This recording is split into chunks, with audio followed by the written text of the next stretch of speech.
ዛሬ ጥቅምት 28 2018 ዓመተ ምህረት ለ5 ደቂቃ ሚዲያ የደረሱን አዳዲስና አስደሳች የፋኖ ዜናዎች ይዘን መጥተናል። ፋኖ መርአዊ ከተማ ላይ ስኬታማ ኦፕሬሽን በማካሄድ ታላቅ ድል አስመዝግበዋል። ይህንን የመርአዊ ከተማውን ኦፕሬሽን ጨምሮ ከግንባር የስልክ ጥሪ ያለን እስከ መጨረሻው ደቂቃ ድረስ ከኛ ከ5 ደቂቃ ሚዲያ ጋር አብራችሁን ቆዩ፣ እናስደምጣችኋለን። አንድ የምንጠይቃችሁ ነገር ደግሞ ቪዲዮውን ላይክ በማድረግ ለብዙ ሰው እንዲዳረስ አግዙን። እናመሰግናለን። أولي كبا أيوه أيوه أيوه أريا أيوه عذور عذوري وري قراقد وري قراقد وري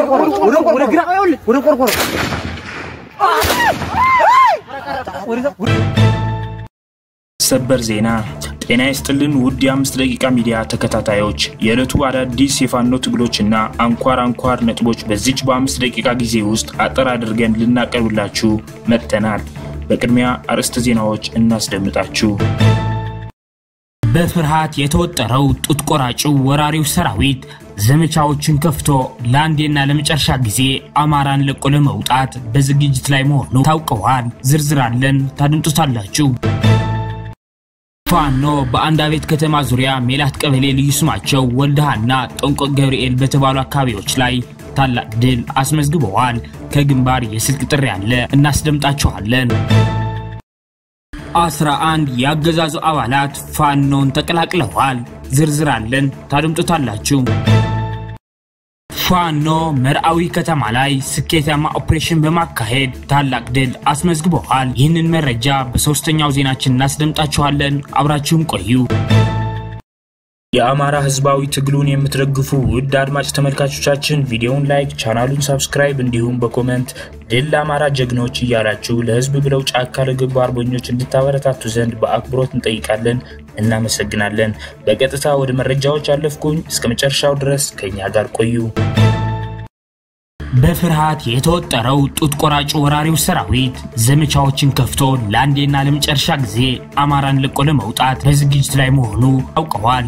ዘርን መሰረት ባደረገ አማራን ለማጥፋትና ኢትዮጵያን ለመበተን የሚንቀሳቀሰው የአብይ አህመድ ቡድን ተስፋ የለሽ እቅዶችን አቅዶ ንዑስ ወረዳዎችና የገጠር ቀበሌዎችን ዘመቻ በመክፈት አሰሳ ጀምራለሁ ሲል የቅዠት ሐሳቡን ማንጸባረቁ ታውቀዋል። በገጠራማ ቀበሌዎች አስሼ ፋኖ የለም በማለት ለክልሉ አስረክባለሁ በማለትም ተስፋ የለሽ እቅዳቸው ያመለክታል። በትናንትናው ዕለት ማለትም ጥቅምት 27 2018 ዓ.ም በአሶሳ ክልል የሚገኙትን የተንጠባጠቡ ወራሪ ሰራዊቶችን ወደ ኮሰበር ከተማ እያስገባ መሆኑንም እማኞች መረጃውን አድርሰዋል። አይደፈሬው ለሀገሩ የማይበገረው የፋኖ ሰራዊት ይህን ወራሪ ሰራዊት ለአንዴና ለመጨረሻ ጊዜ ለመደምሰስ ተጠንቀቅ በመጠበቅ ዘራፊውን ጨፍጫፊውን የአርመኒው ስርዓት ወንበር ጠባቂ ቡድን ለማጥቃት ቅድመ ዝግጅት ማድረግ አለብን ስንል መረጃችን አድርሰናል። አሁን በሁለተኛው ዜናችን ፋኖን ስለተቀላቀሉ ያገዛዙ ሰራዊት እናስደምጣችኋለን። ከዚህ በመቀጠል በሶስተኛው ዜናችን የመርአዊን ከተማ ኦፕሬሽን እናስደምጣችኋለን። አብራችሁን ቆዩ። 11 ያገዛዙ አባላት ፋኖን ተቀላቅለዋል። ከነዚህም ውስጥ 9 ሚሊሻ፣ 2 የመከላከያ አባላት ሲሆኑ 8 ክላሽ፣ 1 አብራራው፣ 2 ቦምብ፣ 300 የክላሽ ተተኳሽ፣ 8 የወገብ ትጥቅ በመያዝ ፋኖን ተቀላቅለዋል። ፋኖም ለመጡት የመከላከያና ሚሊሻ አባላት ሞቅ ያለ አቀባበል በማድረግ በድርጅቱ ትዕዛዝ መሰረት በፍላጎታቸው እንዲተዳደሩ ማለትም ወደ ፋኖ መደበኛ መዋቅር ገብተው መታገል ወይም ገበሬው ጦር ጋር በመሆን ስባቸውን እየመሩ ትግሉን መደገፍ እንደሚችሉ እድል ተሰጥቷቸዋል።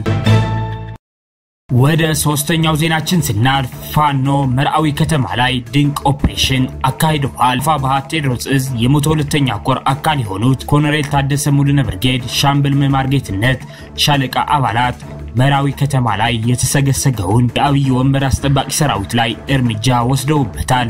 በተጠና የከተማ ኦፕሬሽን በጠላት ምሽግ ላይ ከባድ የቦምብ ዝናብ በማውረድ 12 የስርዓት ወንበር ጠባቂ ሚሊሻና አድማ ብተና እስከ ወዲያኛው የተሸኙ ሲሆን ከ20 በላይ ከባድና ቀላል ቁስለኛ ማድረግ ተችሏል።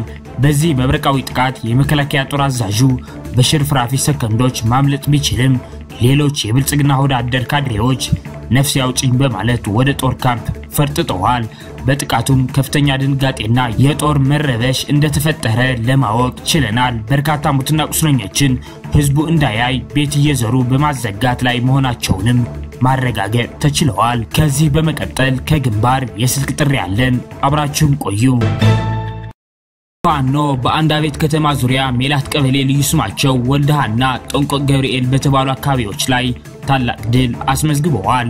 ከግንባር የስልክ ጥሪ ያለ አድምጠነው እንመለስ። ግርማይ በአራተኛ ደጃዝማች ኮር ህዝብነት ላይ የአማራ ፋኖ ብሔራዊ ሰሜን አማራ ቀጠና በላይ አራተኛ ደጃዝማች ኮር እንግዲህ በትናንትናው ዕለት ከምሽቱ 10 ሰዓት አካባቢ ትልቅ ጀብድ ተፈጽሟል። እንግዲህ በቀን 25/2/2018 ዓ.ም ነው ከምሽቱ 10 ሰዓት በመተማ ወረዳ ታጉር ቀበሌ ልዩ ጎጡ እርጎዬ በምትባል ቦታ ላይ ከአጋማ በሞገሲ አርጎ ወደ አጋማ አርጎ ወደ ታጉር ሲንቀሳቀስ በነበረው የወራሪው ብልጽግና ሰራዊት ላይ ትናንት ሁለት ብርጌዶች እርምጃ ወስደዋል። በዚህ በነበረው እርምጃ አራት በላይ እንግዲህ ባለው በአካባቢ ማህበረሰብ እንደተረጋገጠው ከፍተኛ የነበረ የተንቀሳቀሰው ከአራት በላይ የሞተ ሲሆን ከ10 በላይ ቁስለኛ እንደሆነ ነው ያለን መረጃ። እንግዲህ ዜና አስመልክቶ አሁን በመስመር ላይ የሚገኘው የአማራ ፋኖ ብሔራዊ ኃይል ሰሜን አማራ ቀጠና በላይ አራተኛ ደጃዝማች ኮር አርበኞች ክፍለ ጦር በላይ ዘለቀ ብርጌድ ዋና አዛዥ አርበኛ ተስፋዬ ማስረሻ ይገኛል። አርበኛ ተስፋዬ ማስረሻ እስኪ አጠቃላይ የነበረው ውጊያና ከዚህ በፊት እንዲያደረጋቸው ያለው ውጊያ ማብራሪያ ያስጠን ያለውን ነገር። መልካም እንግዲህ በቀጠናው ሰሞኑን በነበረው እንግዲህ በመተማ ወረዳ ሽመላጋራ ቀበሌ አካባቢ ላይ እንግዲህ በተደጋጋሚ ጊዜ ውጊያ ስንፈጽም ቆይተናል። ጋንጃይ በተመረ በመሆን ጥላትን በከለላ ጎጥ ምትባላለች ከሽመላጋራ ያለውን ምሽግ በደምሰል ወደ ካናል የተሰራ ምሽግ ያለ ሽመላጋራ ላይ ወደዛ እንዲገባ አድርገናል በተደጋጋሚ። በዛው አድርጎ ደግሞ ወደ ታጉል ሊገባ ሲሞክር አላስገባዋል። እንቅስቃሴውን ደግሞ በስተወዳ ደፈጣ ወደ አካባቢ ደግሞ እንደ ቋስቆስ ከአርበኞች ክፍለ ጦር እንደውም ደግሞ ከአጣናጓሴ ታካ ብርጌዶች አሉ። በዛ የተደባለቁ ወደ 4 ብርጌድ አሉ። ከአርበኞች እንግዲህ አንደኛው ቋስቆስ ብርጌድ ነው፣ ሁለተኛው ጓንግ ነው፣ አባይ ዘውዱ በጥምር አሉ። እዛው ላይ እንግዲህ ይሄን ውጊያ የሚያረጉ ማለት ወደ ቁጥር 1 የሚንቀሳቀሰው ወደ ታጉር የሚመጣውን ደግሞ 2 ብርጌዶች አሉ። በአንድ ላይ ሆነን ወደዚህ ማስመጣት ማንቀሳቀሳችሁ ስለ እዛው ሙትና ቁስለኛ ባለበት እያደረግነው ስንቆይ አሁን ደግሞ አቅጣጫውን ጥላት ሂሳብ ሰርቶ በአርባጅራ በኩል በምዕራብ በኩል ወገሴን አድርጎ ትናንትና በ25 ከቀኑ 10 ሰዓት ወደ ታጉርኛ ወደ አለንበት ቀጠና እንቅስቃሴ አድርጓል። ስለዚህ እነዚህ ሁለቱም ብርጌዶች ማጥቃት የሚቻለው ለአቅጣጫውን ቀጠናውን ቀይሮ ነው በማለት ቀጠናውን አቅጣጫውን ቀይሮ መጥቶ ያው እንግዲህ እኛ ሂሳብ ደግሞ እሱ በሰራው ሂሳብ ልክ ሂሳብ ሰርተን ያው የሞተ ያጓጣን ብሎ በወታደር ስታንድ ቦታውን ጠበቅነው። አደጋ ላይ ያደረሰንበታል። እንግዲህ ሙትና ቁስለኛ ከ4 በላይ እንግዲህ ማህበረሰቡ እንደሰጠን ከ4 በላይ ሙት ከ10 በላይ ቁስለኛ ነው። ግን አሁን ደግሞ በሚሰጠኝ መረጃ ወደ 15 እንደደረሰ ነው አሁን እየተሰጠኝ ያለ ማለት።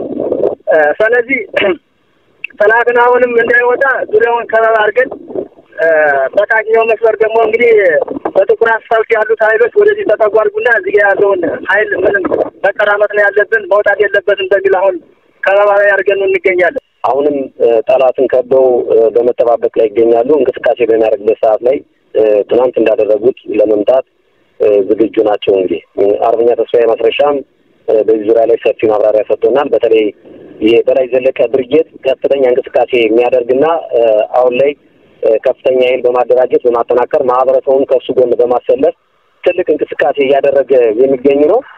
ጠላትን መፈናፈኛ እያሳጣ የሚገኝ ነው። ይህም ከትናንት በፊት የነበሩ ድሎችን ስንጠቅሳቸው የቆዩ ነው። በተመሳሳይ በትናንትናው ዕለትም በምዕራብ አርማጭሆ ወረዳ ግራርኋ ቀበሌ በምትባል አካባቢ ላይ ጠላት አሁን ተስፋ ቆርጧል። ወደ ዝርፊያ ገብቷል። ከ60 በላይ የሚሆኑ ቁሞችን መንገድ ላይ በማቆም ቀራት እንትና ያው ቅሚያ ማለት ነው ቅሚያ እየቀማ ይገኛል። ይሄንም የፈጸሙት የመከላከያ ሰራዊት አባላትና የጸረ ሽምቅ አባላት እንዳሉበት ነው። በተለይ እነዚህ በዚህ አካባቢ የቁም ከብት ንግድ የሚነግዱ አካላት ለኛ ለአማራ ፋኖ አድርሰዋል። እነዚህንም 2,000 ብር በከብት መንገድ ላይ በማቆም ወደ ግል አካውንት እያስገቡ እንዳለና ወደ ዝርፊያ በተለይ ተስፋ ቆረጡ ይሄ ወራሪና ገዳይ መንግስት ነው የሚለው ወደ ዝርፊያ እንደገባ ታውቃል። ይሄንም ማህበረሰቡ እየተንገላታ ነው እንግሊዝ እየደረሰበት እንደሆነና ነጋዴ ናቸው በማለት መንገድ ላይ በማቆም ነጋዴዎችን ህጋዊ ንግድ ፍቃድ ያላቸውን 2 ሺህ ብር በመቅረጽ ወደ የግል አካውንታቸው እያስገቡ እንዳለ እየገለጹልን ነው የሚገኝ። በተለይ በበላይነት አብራራው የሚባል የጸጥታ መዋቅር ኃላፊ ነው የሚመራው ነው የሚል በጥምረት ነው እየሰሩት ያለ እና ማህበረሰቡ ላይ እያደረሰ ያለው ጉዳት ከፍተኛ ስለሆነ ፋኖም ይሄን ተረድቶ ይሄን አጠናክሮ እንደሚቀጥል ይታወቃል። አፋብሃ ቴዎድሮስ እዝ 109ኛ ኮር 99ኛ ክፍለ ጦር የፋኖ አባላት በደንበጫ የጎመዲ ተብሎ በሚጠራ ቦታና በተጨማሪም አማኑኤል ከተማ ላይ በጡት ቆራጩ የብልጽግና አሽከር ላይ ከፍተኛ እርምጃ ወስደዋል። የአንድ ፋሽስታዊ ስርዓት ሎሌ በመሆን የገዛ ወገኑን በአሰቃቂ ሁኔታና በመጨፍጨፍና በመዝረፍ አያሌ እኩይና አስነዋሪ ተግባራትን በመፈጸም የተጠመደው ወራሪው የብልጽግና ሰራዊት በየደረሰበት ሁሉ እንደ እብድ ውሻ ያገኘው ሁሉ የሚያባረረውና የሚነርተው ሆኗል። የደንበጫውን ዋዳ አዲስ ዓለምን ለመውረር ሙከራ ያደረገው የአብይ ዙፋን አስጠባቂ በኢንጂነር ልጆች አይቀጥቅጣት ተቀጥቶ ተመልሰዋል። የኢንጂነር ልጆችን በትር መቋቋም ያቃተው የአገዛዙ አራዊት ሰራዊት የጋሪ ሰራተኞችን ስልክ ሲዘርፉ ውለዋል። በተመሳሳይ ሰዓትም ጀግኖቹ የበላይ ዘለቀ ሻለቃ ፋኖዎችና የቴዎድሮስ እዝ ኮማንዶዎች አማኑኤል ከተማ በመግባት በጠላት ላይ ከፍተኛ ጥቃት ፈጽመዋል። በዚህ ግንባርም ጠላት በፔምፒና በዙ 23 የታገዘ ውጊያ ቢያደርግም በርካታ ቁጥር ያለው የጠላት ሰራዊት ተደምስሰዋል። በተጨማሪም አንድ የጠላት ፓትሮል ከነሙሉ ሰራዊቱ ወድመዋል። በአሁኑ ሰዓትም ጠላት አስክሬኑን በብዛት እየለቀመ ይገኛል። አድማጭ ተመልካቾቻችን ለሰዓቱ የነበሩን የ5 ደቂቃ ዜናዎች እነዚህን ይመስላሉ። በቀጣይ የምንሰራቸው ዜናዎች እንዲደርሷችሁ ቻናሉን ሰብስክራይብ በማድረግ እንዲሁም የደወል ምልክቷን በማብራት ቤተሰብ እንዲሆኑ እንጠይቃለን። እናመሰግናለን።